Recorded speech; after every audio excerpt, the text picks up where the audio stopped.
I was sitting at my desk, fingers hovering over my keyboard, the screen filled with lines of code and threat reports that blurred into meaninglessness.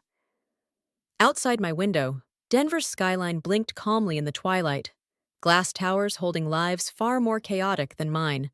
My name is Madison Blake. I'm 30 years old, and I work in cybersecurity. I live alone in a small rental apartment on the east side of town, and I like it that way. No drama, no noise, no one else's mess. I built everything I have from the ground up: my degree, my career, my credit score, my peace. Not one thing was handed to me. I bought my first mattress off Craigslist and my first car with a cashier's check scraped together from 3 part-time jobs. I have a minimalist studio, clean lines, no clutter, and definitely no guests. But if you ask my family, they'd say I'm distant, cold even. Not because I've ever shouted or lashed out, not because I've ever stopped loving them, just because I stopped cleaning up after them. I have a younger brother, Tyler, 27, charming in a way that wears thin quickly. He has a way of tumbling from disaster to disaster, with everyone else somehow footing the bill.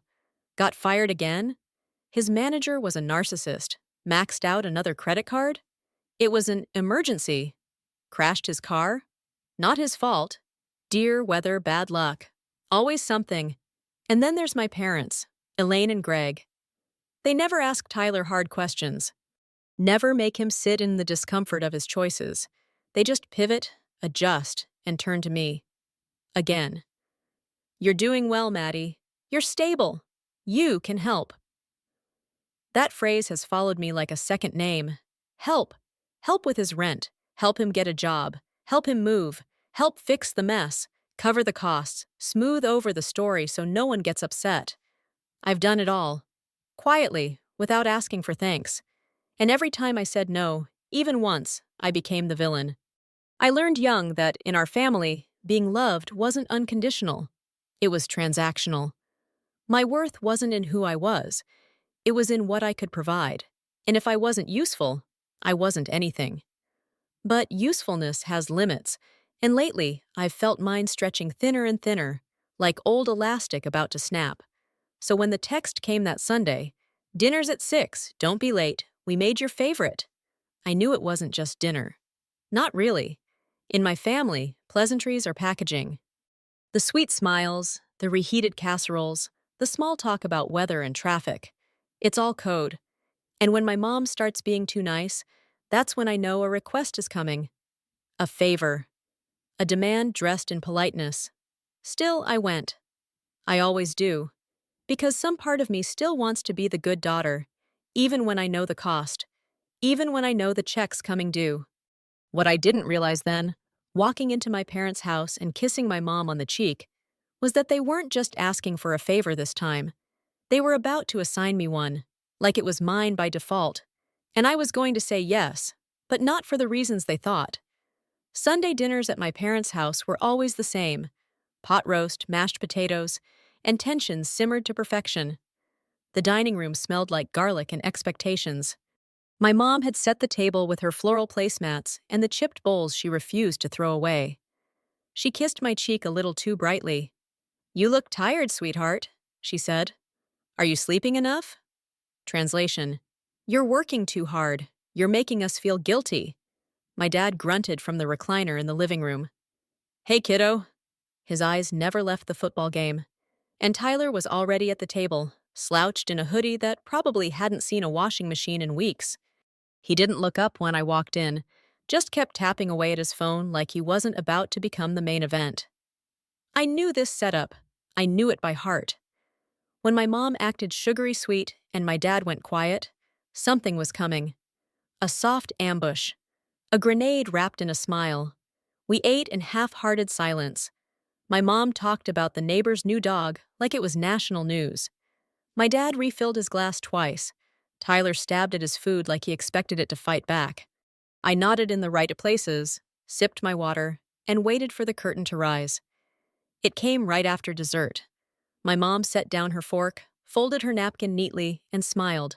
That fixed, too-practiced smile that meant a favor was about to land like a bomb. "Madison," she began, soft and sweet, We've been talking, and your brother's had a really rough time lately. I didn't blink. He's regrouping, trying to reset. And it's been hard with the lease ending and everything. Everything. That catch-all word for the pile of bad choices he refused to own. She reached across the table and touched my hand. So, Tyler's going to move in with you, just for a little while. Just like that. No question, no discussion, just fact. She said it like she was offering me a slice of pie, like she expected me to say, "Of course," and clear out the closet. Like I didn't have a life of my own, like I was storage space for their latest problem. My eyes flicked to Tyler. He finally looked up, smug blooming across his face like mold. He didn't say thank you. He didn't even ask. My dad cleared his throat like he was bracing for a fight. They expected resistance. No. Maybe even a breakdown. That would make me the difficult one, the selfish one, the cold one. So I didn't give them that. I smiled. If it helps Tyler get back on his feet, I said, voice even and light. I don't see why not. The silence that followed could have cracked glass. My mother blinked, caught off guard. My dad sighed with visible relief. Tyler leaned back in his chair like a king who'd just won another round of pity poker. None of them noticed how still I went after that. How quiet. They thought I'd caved, they thought I'd lost. But what they didn't know, what they never bothered to ask, was that I hadn't lived in that apartment in over a month. And I had no intention of letting any of them move into a place that no longer belonged to me. They thought this was new, that my quiet smile at dinner was some kind of betrayal, that I'd suddenly become someone cold enough to let her brother pack up his life for nothing. But this wasn't sudden. It had taken years, years of slow erosion, of favors handed out like confetti and never once returned, of love that looked like expectation, of being told that saying no meant I didn't care enough. When I was 22, Tyler called me crying at midnight. He said his car got towed. He was going to lose his new job if he didn't show up the next morning. He swore this job was different, that he was finally turning things around. I wired him $1,200 to cover the impound and insurance fees. He didn't show up to work, claimed food poisoning. Got fired 3 days later. Never paid me back. I didn't even ask. At 24, he borrowed my credit card. Just to get through the week, he said. Emergencies only. I didn't find out until 2 months later when I tried to buy groceries and my card was declined. He'd maxed it out on food delivery and concert tickets. I spent a year digging my way out of that debt. When I confronted him, he shrugged. You're good with money. You'll figure it out. At 26, he blamed me for the collapse of his failed startup, said I didn't believe in him enough, said my refusal to co-sign the business loan was the reason no one else would invest. I had to listen to my parents tell me I'd crushed his ambition, that he needed support, not skepticism. And every time I stepped back, even just an inch, they turned on me. You've changed, Madison. You're so cold now. He's your brother. He'd do it for you. Except he wouldn't. And they wouldn't. When I was laid off during a security breach reorganization last year, I didn't call them. I dipped into my savings, canceled every subscription, sold my tablet, and survived. Quietly. Alone. And when I got the new job, higher pay, better benefits, I didn't tell them. Because I already knew what the celebration would turn into. You're doing so well, Maddie. Tyler could really use a boost right now. The breaking point wasn't dramatic. It wasn't a shouting match or a slammed door. It was Tuesday. A Tuesday like any other. I had just gotten off a call with a client in Singapore, my laptop still warm on my thighs, when I got a text from my mom. Tyler said you were cold to him last night. He's hurting, Madison. He needs your kindness, not your criticism. I stared at the screen for a full minute before placing my phone face down on the table. I hadn't even spoken to him the night before. He must have said that just to keep the pressure on. That was when I looked around my apartment, the studio I'd bought myself, decorated piece by piece, filled with items I'd chosen, saved for, earned. And I realized I didn't feel safe in it anymore. Not because of crime or neighbors, Because it didn't feel mine. It was always ours when they wanted something. Just like my money, my time, my silence. So I made a decision.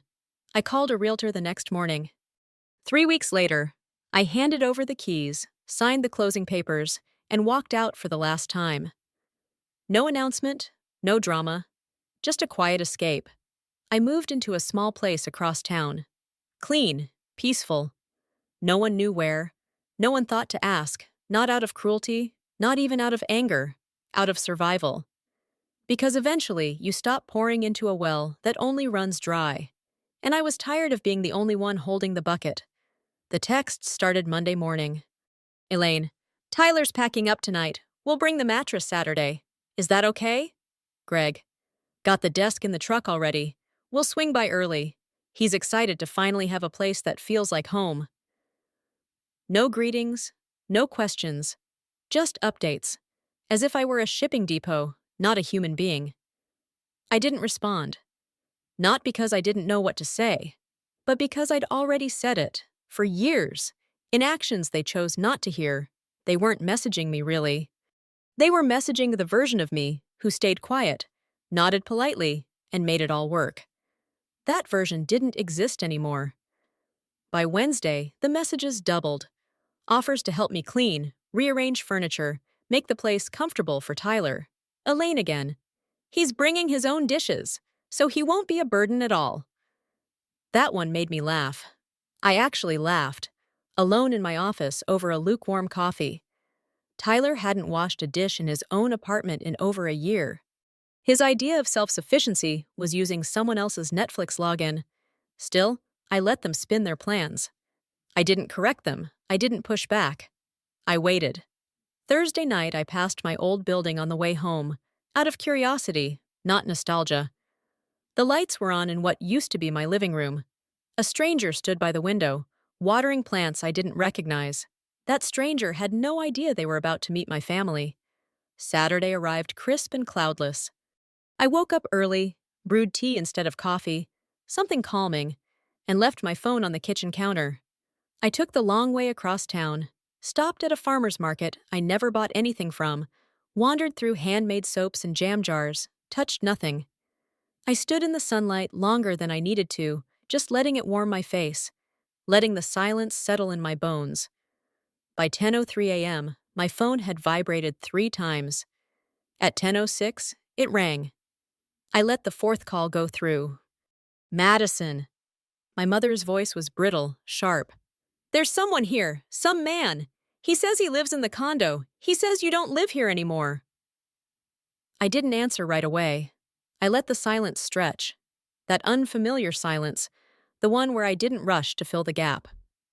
You didn't tell us, she snapped, voice rising. You never said a word. No, I replied evenly. I didn't. I heard the scuffle of movement in the background, Greg muttering, Tyler saying something I couldn't catch.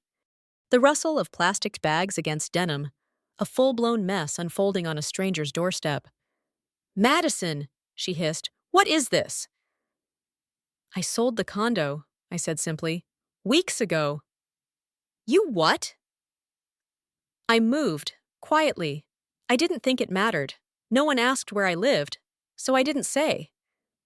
The silence this time wasn't stretched. It was broken.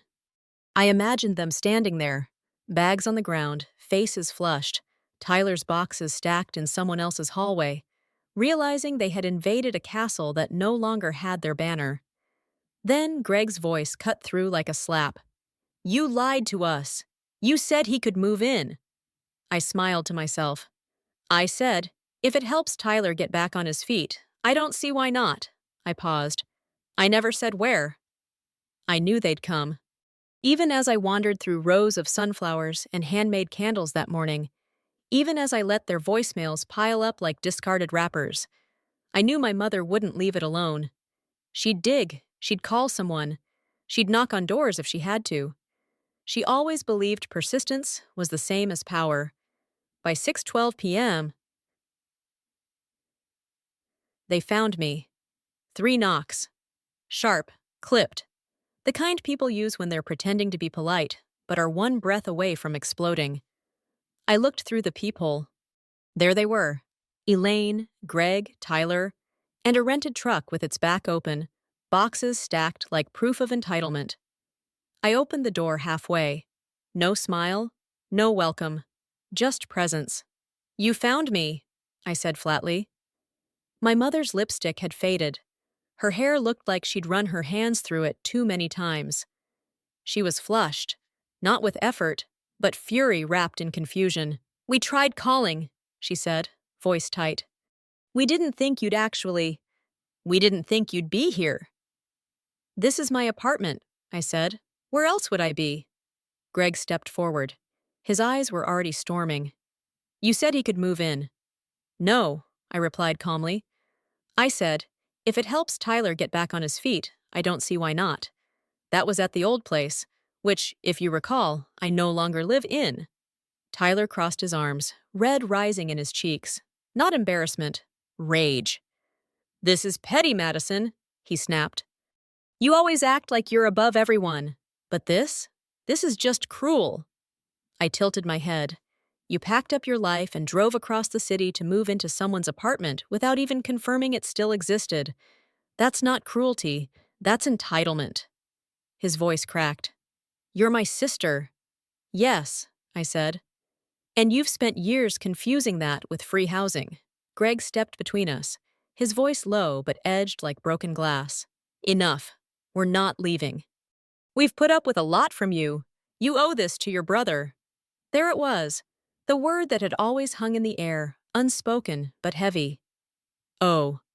As if every dollar I'd sent, every favor I'd granted, every hour I'd wasted cleaning up after their son had been added up in a silent ledger they kept, one I'd never seen, but was always expected to pay from.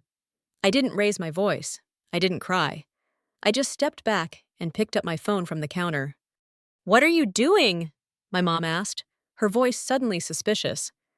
I didn't answer. I dialed. One ring, two, three. 911, what's your emergency? I looked them in the eyes. Each one of them.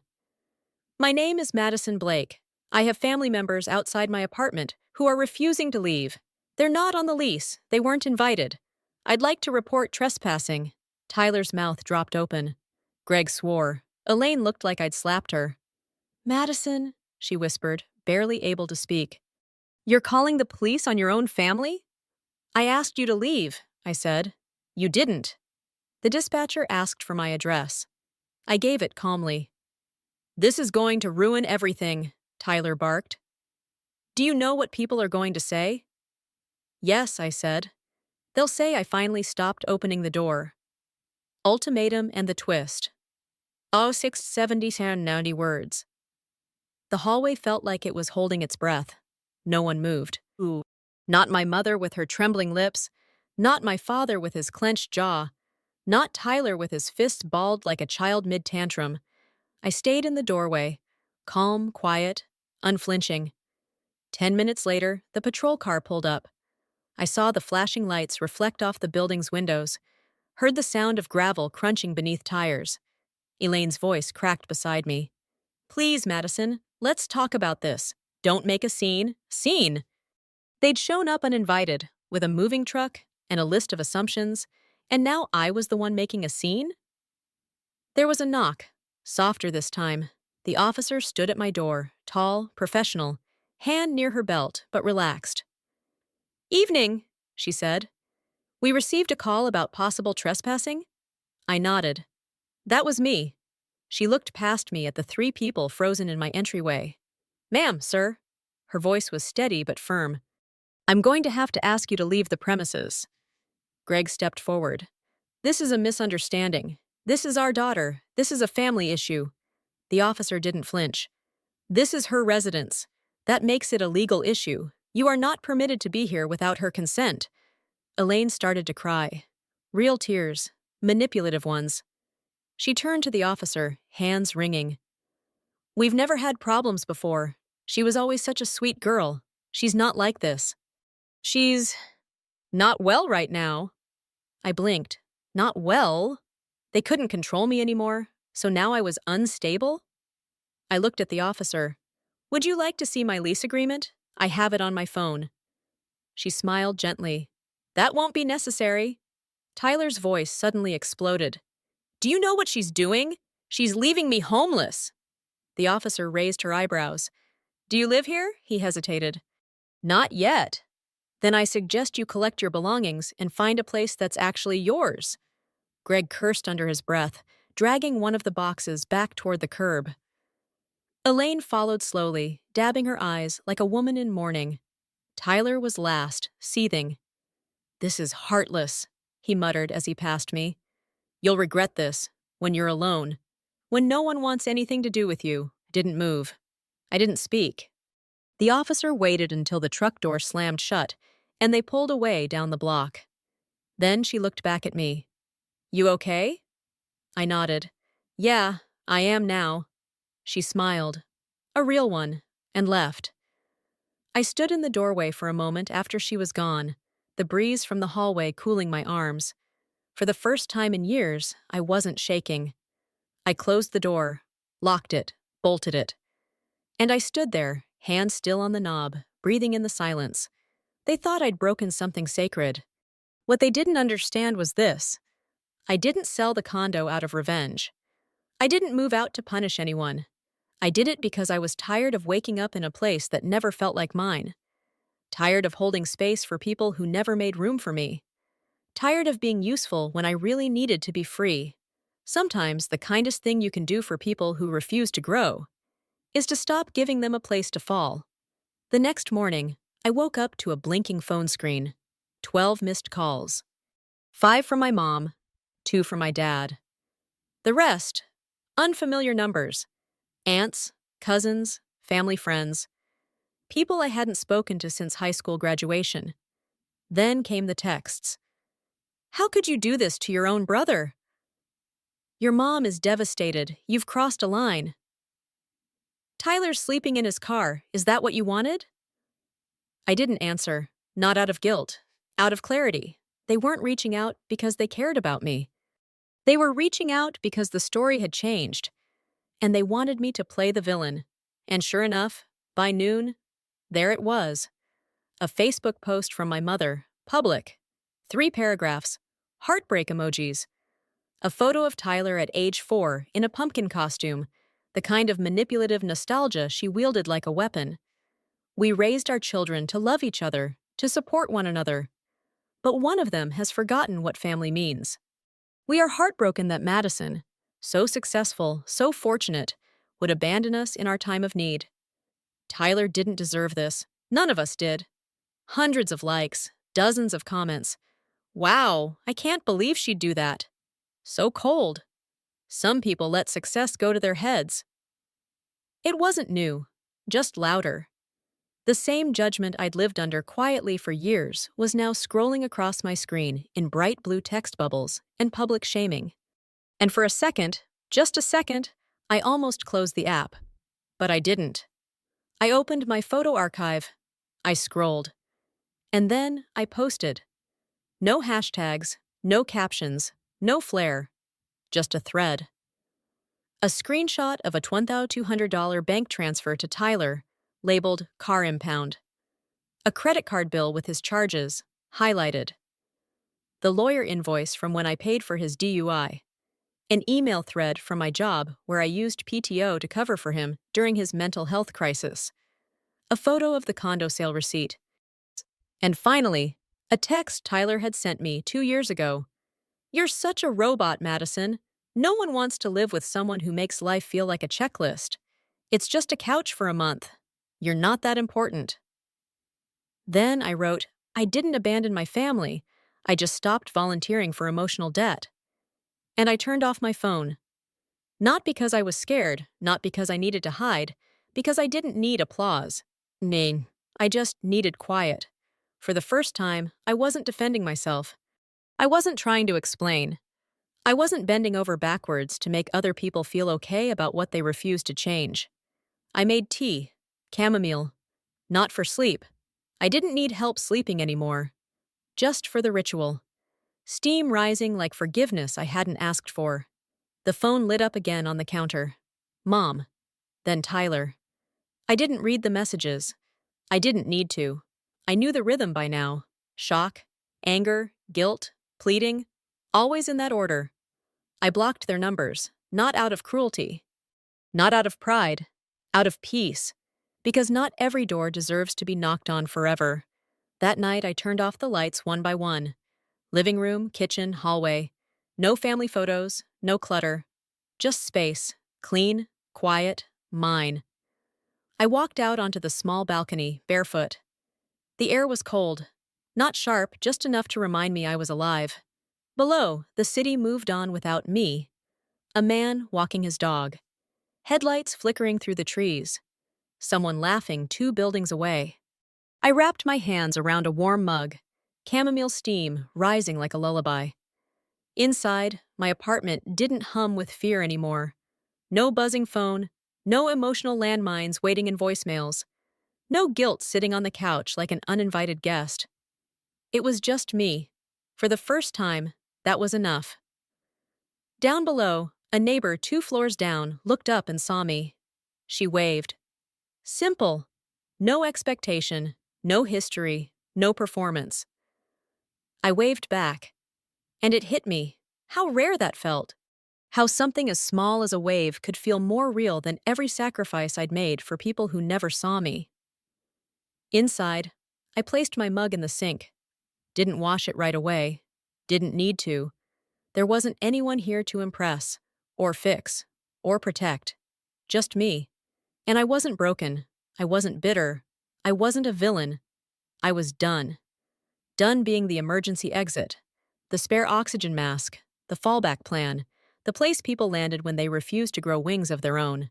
Somewhere out there, I knew my parents were rewriting the story, casting me as cold, difficult, ungrateful. That was always easier than facing their own reflection. Let them. Because I didn't come here to be loved. I didn't come here to be forgiven.